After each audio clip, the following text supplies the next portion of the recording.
Well, it's not only formal sector wages, it's wages in general, but especially the formalization that has happened over the past 80 years. That's something that we thought in Brazil. In the 90s, we had a consensus that there won't be formal jobs anymore.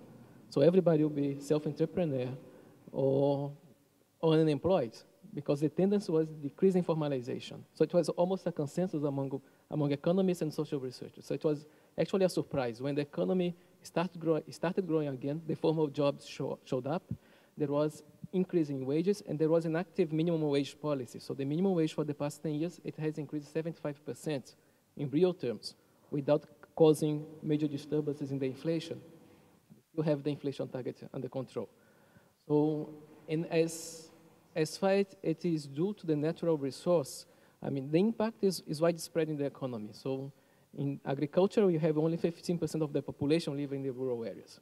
So it's not only from there that this thing is coming. And during the crisis, it became very clear when the internal market managed to sustain the economy and the recovery in 2009, in 2010, growing by 7.5%. It is basically commodities. It determines a lot of our growth process, but it's not only there.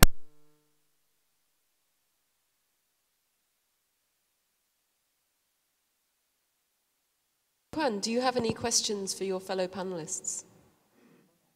Okay. Manfred, do you have any questions for your fellow panelists? Questions.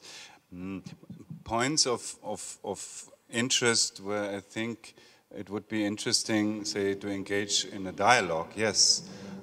Say, with South Africa on the experience with positive discrimination, yeah? Affirmative action. We do have similar challenges or approaches in India, so caste, race, religion, and what is working, what is not working. That is definitely something with South Africa. Also, maybe similar to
in fairness, in the sense that the ruling class, the elite, is now not only merely white, it also has a significant black component. So social justice increased even as inequality increased at the same time.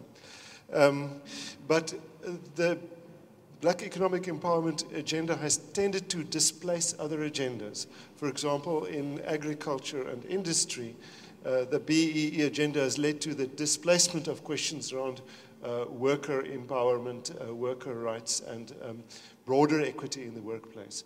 So in some ways, it's led to quite a conservative program of social change. And it has made inequality less central in the South African social debate. The issue on capacity, I'm not really sure whether, I mean, there is a capacity problem in the public sector. The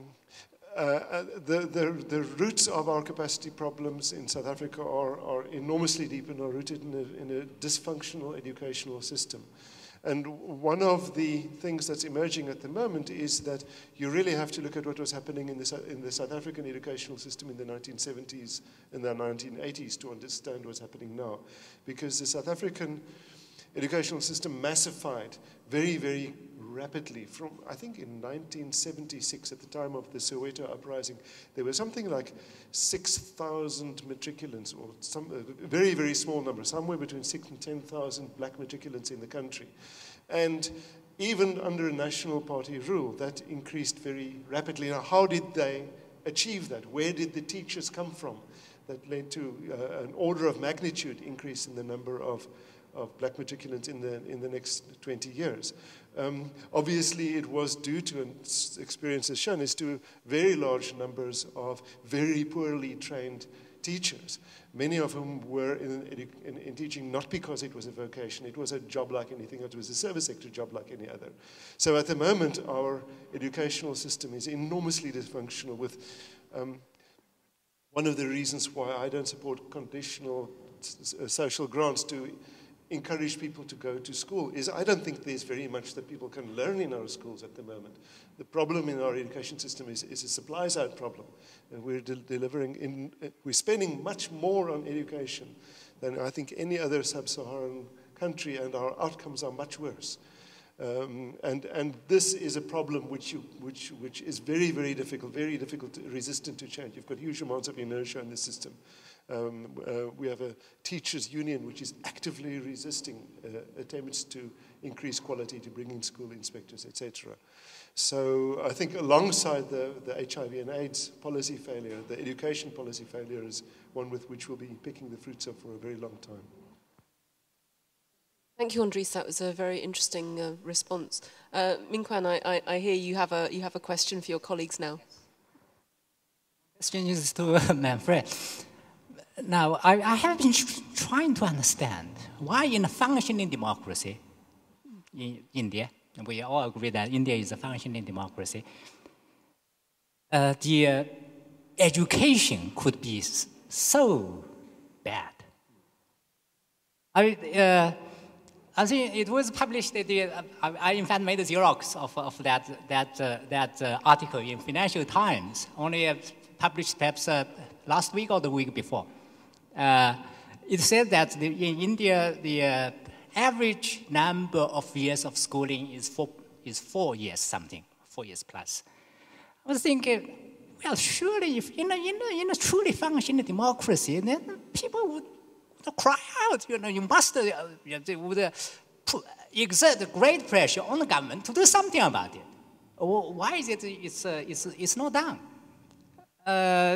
Yeah, I mean it's a little baffling for me to understand. Perhaps you could shed some light on that. A little bit.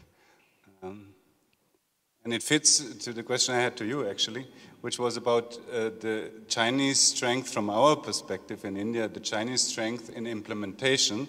That was my question, and how that would probably be linked to local governance. And my reply to what you're saying is going into that dimension also. Yes, the Indian educational system is bad, and very much on the same lines as South Africa. And I think as there are many Indians, there's also different, say, ways of how democracy is working. And in rural areas, and in rural, say, a bit behind areas, you still have feudal situations where basically you talk about vote banks and not necessarily of a democratic, active society as you would expect. So I wouldn't take democracy at that local level as a guarantee for the formal democracy as a guarantee for really active participation in local issues. I explain it like that.